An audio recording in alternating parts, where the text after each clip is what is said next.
Welcome to Fergie's Football Focus, now exclusively live on Twitch. The link is in the description.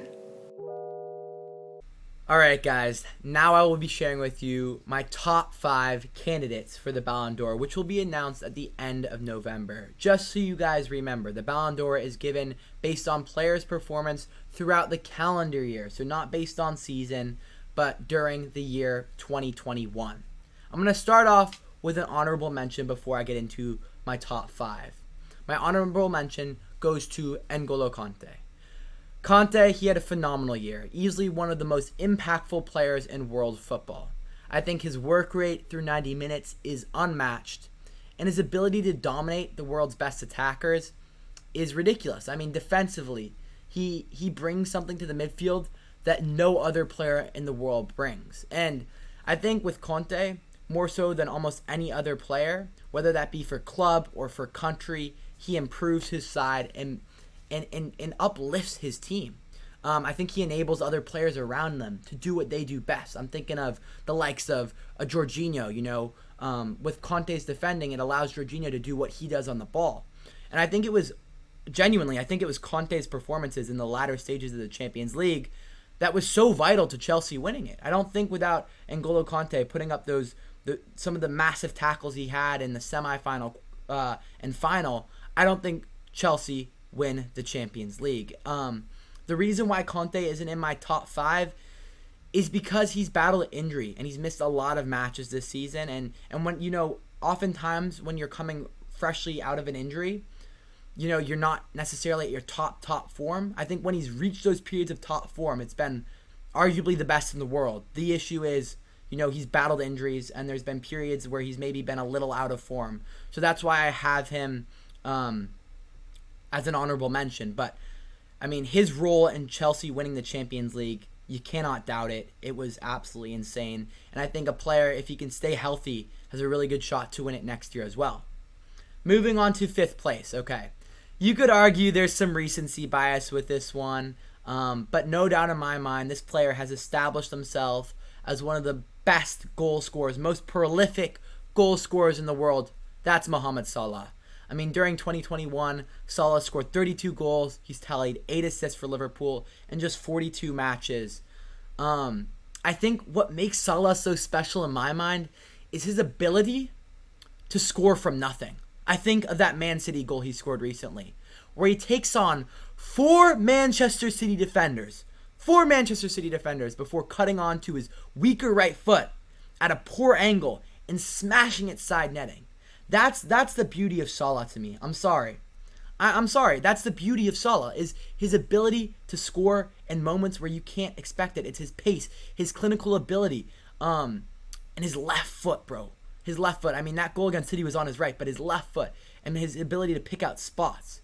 It's genuinely insane, and for me, that's Salah's recent run of form warrants a place in the top 5. So I'm putting Salah 5th. Moving on to 4th place, we have Karim Benzema. I mean, he's been elite over the past 12 months. I think Benzema overall is a very underappreciated player. The Frenchman scored 35 goals, tallied 14 assists while leading the line for Real Madrid.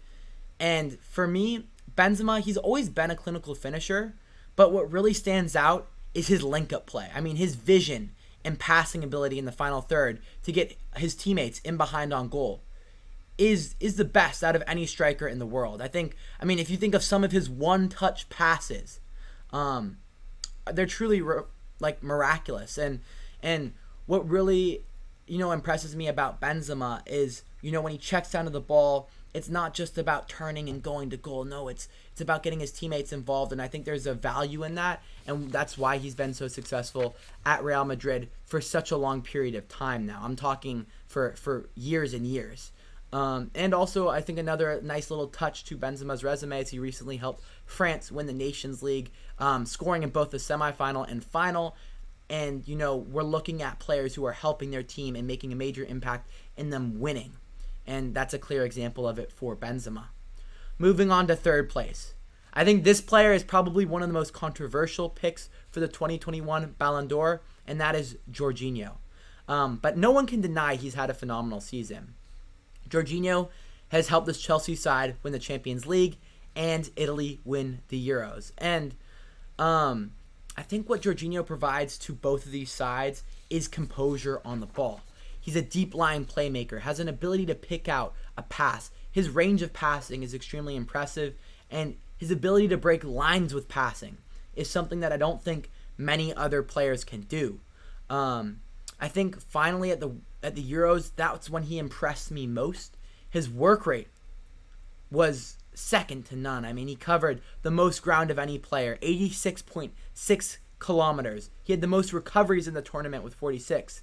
And he made a tournament record 25 interceptions. So when we're talking about a player, who I say typically probably wouldn't be in the discussion of Ballon d'Or, but he, when his teams needed him the most this year, he showed up. And especially, I think, having won the Champions League and then winning the Euros with Italy, I think it's justified that he makes the top 3 on this list.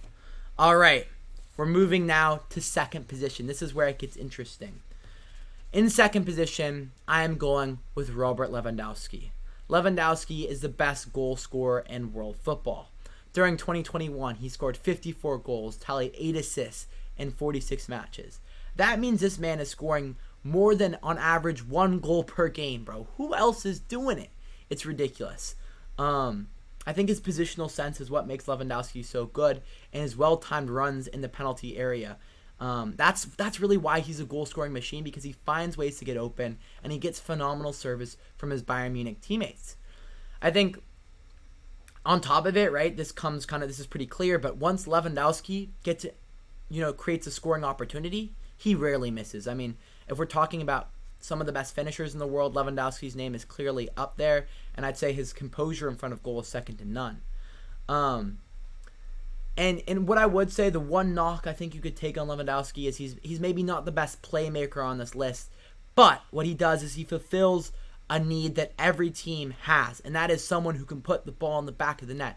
That is the most important thing in football, and Lewandowski fulfills that, so that's why I have him in second position. Moving on to who I believe should be the winner of the 2021 Ballon d'Or, I have none other than Lionel Messi. I mean, Messi has continued his brilliance again this season, scoring 40 goals, registering 14 assists in 49 matches. And I think the area where Messi's performance was on display the most this summer, or his brilliance was on display, was at the Copa America, where he led Argentina to their first major trophy in 28 years. That's huge. Obviously, that's Messi's first major trophy with Argentina as well. And I think the reason for me why Messi he tops this list is because of his ability to uplift and carry a team. If Lionel Messi is playing for your football club, there is always a belief he can change the game no matter how outmatched your team is, right? You look at the Copa America. You look at, especially towards the final, right? They're playing against a Brazil side that's definitely more talented. But you have Messi, so there's belief. Barcelona, a team that's now kind of really on the decline.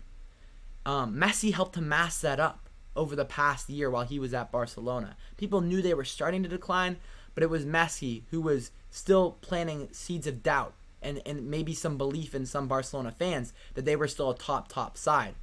And finally, for anyone that wants to reference Messi's slow statistical start as a reason why he shouldn't win the Ballon d'Or just because of his slow start at PSG statistically, I would say, I mean, you just got to watch the games. His impact in the run of play, his scintillating goals in the Champions League, they all say otherwise. So for me, Lionel Messi should win the 2021 Ballon d'Or. So to run through it one more time, my honorable mention, N'Golo Kanté. In fifth, I have Mo Salah. In fourth, I have none other than Benzema. In third, I have Jorginho. Second, Lewandowski. And first, Messi. Guys, let me know down below in the comments your top 5 candidates for the Ballon d'Or in 2021.